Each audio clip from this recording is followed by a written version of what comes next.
Assalamualaikum warahmatullahi wabarakatuh. Alhamdulillahirrabbilalamin. Wa bisnastain ala umuri dina wadin. Wassalatu wassalamu ala asrafi ambi'in wa mursalin.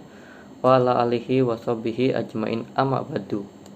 Yang terhormat Bapak Miftahul Huda MAG selaku dosen pengampu mata kuliah hadis tarbawi, serta teman-teman yang saya cintai dan banggakan. Marilah kita panjatkan puji syukur kehadirat Allah Subhanahu wa Ta'ala yang telah melimpahkan rahmat-Nya sehingga kita dapat melaksanakan perkuliahan daring secara ini. Kami dari kelompok 1 akan mempresentasikan diskusi kami tentang konsep pendidikan Islam perspektif hadis. Sebelumnya, saya sebagai moderator akan memperkenalkan anggota dari kelompok kami. Yang pertama, Muhammad Hakim Arif dengan NIM 2118283. Yang kedua, Nancy Mandakini dengan NIM 2119240. Yang ketiga, Ahmad Akhim dengan NIM 2120009. Dan yang keempat, Sukmawati dengan NIM 2120017. Berikut rangkaian kegiatan diskusi kami yang akan kita lakukan, diantaranya pembukaan, penyajian materi, sesi tanya jawab, sesi feedback, dan sesi penutup. Baiklah, mari kita buka sesi diskusi pada hari ini dengan membaca basmalah. Bismillahirrahmanirrahim. Selanjutnya, silakan teman-teman bisa menyimak presentasi dari kelompok kami. Di sini moderator akan memegang kendali penuh atas jalannya diskusi. Diharapkan teman-teman dapat melaksanakan diskusi dengan tertib sesuai dengan susunan kegiatan dan diharapkan bertanya setelah moderator membuka sesi tanya jawab. Terima kasih. Wassalamualaikum warahmatullahi wabarakatuh. Berikutnya kami akan buka sesi penyajian materi. Di sini saya akan membacakan teks sanad dan matan hadis beserta makna mufradatnya dari hadis tentang konsep pendidikan Islam. Baik, langsung saja hadisnya, yaitu Bismillahirrahmanirrahim. An Abi Darda radhiyallahu anhu qala Sami'tu Rasulullah sallallahu alaihi wasallam yaqulu Man salaka tariqan yatlubu fihi ilman salakallahu bihi tariqan min turukil jannati wa innal malaikata latad'u ajnihataha ridon li talibil ilmi wa innal alimi layastafir lahu man fis samawati wa man fil ardi wal hiyatanu fi jawfil ma'i wa inna fadlal alimi alal abidi kafadlil qamari lailatal badri ala sairil kawakibi wa inna ulama warasatul anbiya'i wa innal anbiya'a lam yuwarrisu dinaran wala dirhaman warasul ilma faman akhadahu akhada bihadin wafirin. Selanjutnya adalah makna mufradat dari hadis tersebut.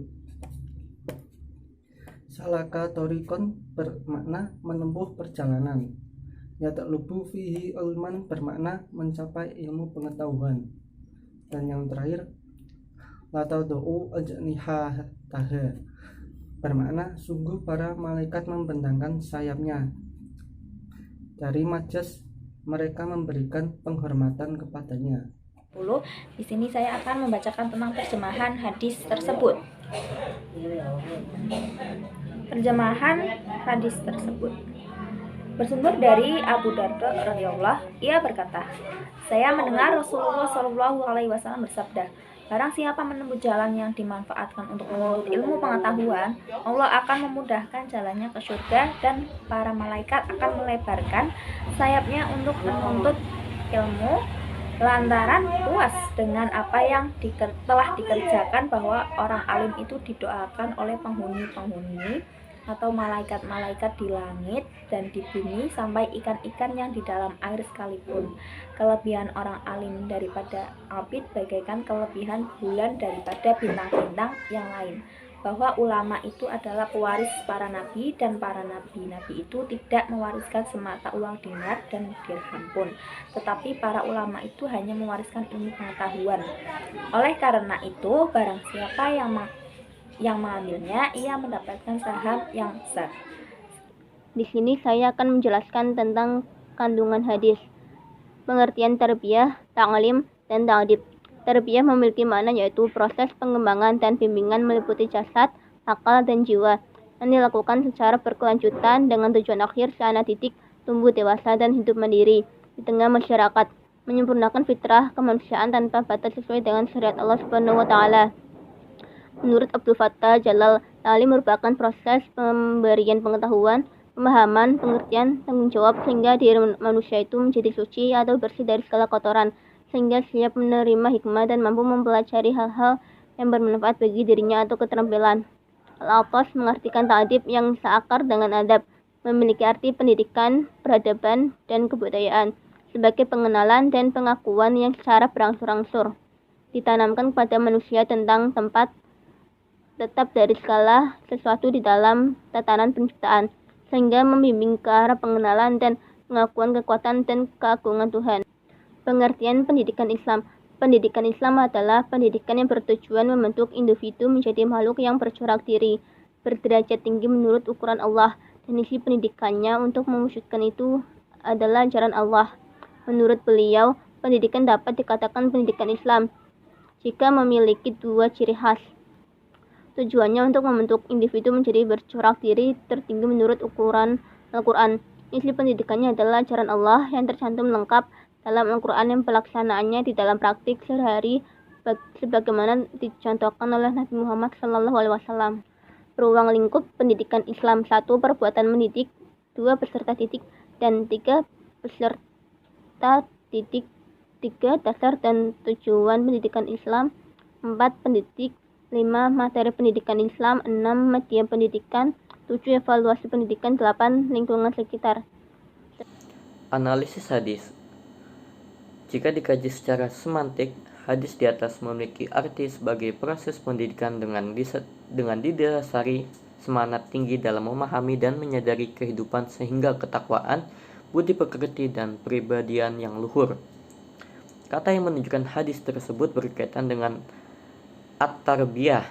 At-tarbiyah memiliki akar kata dasar yang semuanya memiliki arti yang hampir sama, yaitu robba yarbu tarbiyatan yang bermakna tambah dan berkembang, robbi yurabbi tarbiyatan yang bermakna tumbuh dan menjadi besar, dan yang ketiga robba yurabbi tarbiyatan yang bermakna memperbaiki, menguasai, memelihara, merawat, menunaikan, memperindah, mengasuh, mengatur, dan menjaga.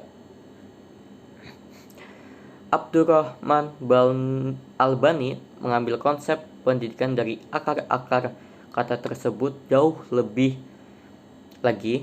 Menurutnya bahwa di dalam pendidikan itu ada 3 unsur, yakni menjaga dan memelihara anak, mengembangkan potensi anak sesuai dengan kekhasan masing-masing, mengarahkan potensi dan bakat agar mencapai kebaikan dan kesempurnaan, dan seluruh proses di atas dilakukan secara bertahap sesuai dengan konsep sedikit demi sedikit atau perilaku demi perilaku.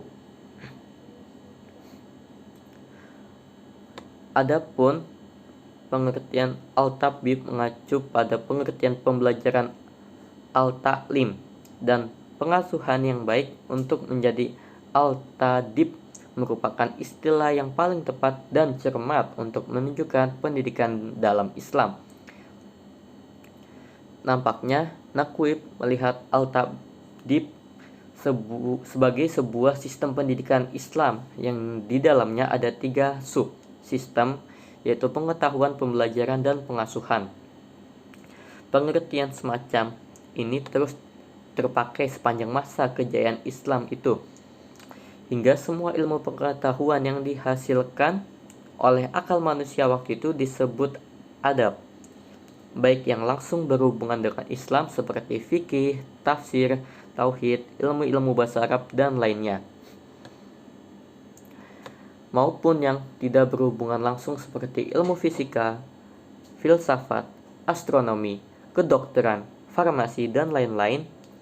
Semua buku-buku yang memuat ilmu tersebut diberi nama kutub al-adab, maka terkenalah dengan sebutan Al-Adab Al-Kabir dan Al-Adab As-Saghir yang ditulis oleh Ibnu Al-Muqaffa pada tahun 760 Masehi.